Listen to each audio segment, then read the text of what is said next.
What does my body want right now? This is a question that we don't stop to ask ourselves very often because we're in this constant race to get things done. And what happens is that we end up overriding what the body actually wants and needs, and that ends up turning into violence towards the body. And then, yeah, I would say that there's a type of resentment that gets built up. An image that was very powerful for me yesterday that I kind of realized actually in the middle of the night. I woke up with a stomach ache, pretty bad one.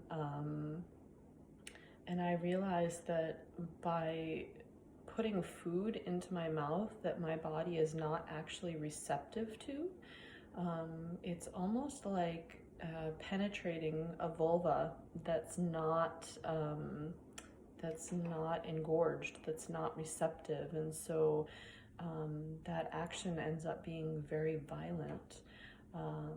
And I also realized that there's a very big difference between receptivity and bracing to allow, because of the conditioning that we've had in our patriarchal culture that nonconformity is not welcome in almost any way.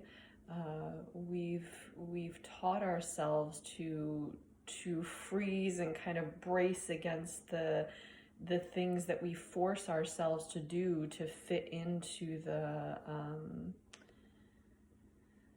boxes that we've created ourselves and that other people have created for us. And rather than actually being receptive to life, like there's a very big difference between kind of allowing or forcing yourself to do something when your body tends to get very rigid and kind of like do that kind of, that's the motion that comes to me.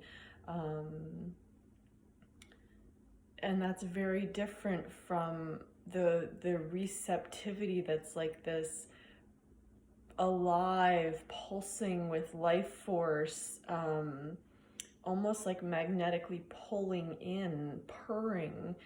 And so in the Tantra lineage that I study, we do a lot about the intermarriage, and I did an intermarriage meditation this morning, and it was kind of this quintessential like pointing of fingers that the feminine was not feeling well, my body was not feeling well, and pointing the finger like, it's your fault because you weren't paying enough attention to like make me stop eating or make me eat something different.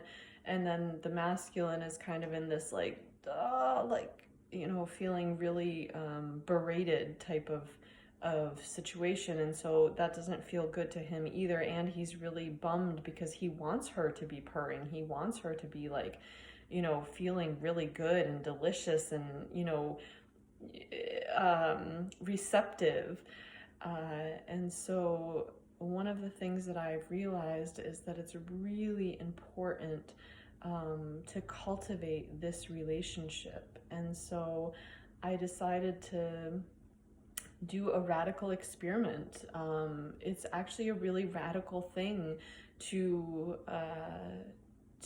fully pay attention to your body and make decisions based on the assumption that it matters, that what your body wants right now matters, that even though you're in the middle of a conversation but you really, really have to pee, you're going to interrupt that person and go pee. And I've gotten very good at paying attention to my body. Overall, very, very good. I'm a very somatic, very physically oriented person. But the one big thing that has been huge for me for a long time now is my addiction to food. And I have the tendency not to listen at all to my body and more to listen to my habits, which overcome my ability somehow to fully listen to my body. And so I've decided to just take 10 days and pay exquisite attention to what it is that my body wants.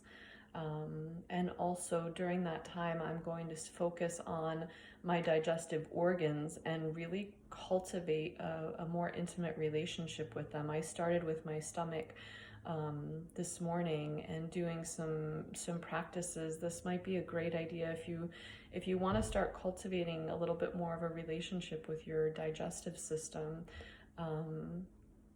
With the organs, a great thing to do is to breathe into the organ or breathe from the organ, sound into the organ or originate sound from the organ, move into the organ or originate movement from the organ. Those are kind of like three very quintessential body-mind centering practices to awaken a consciousness of parts of our body that we've kind of cut ourselves off from, let's say.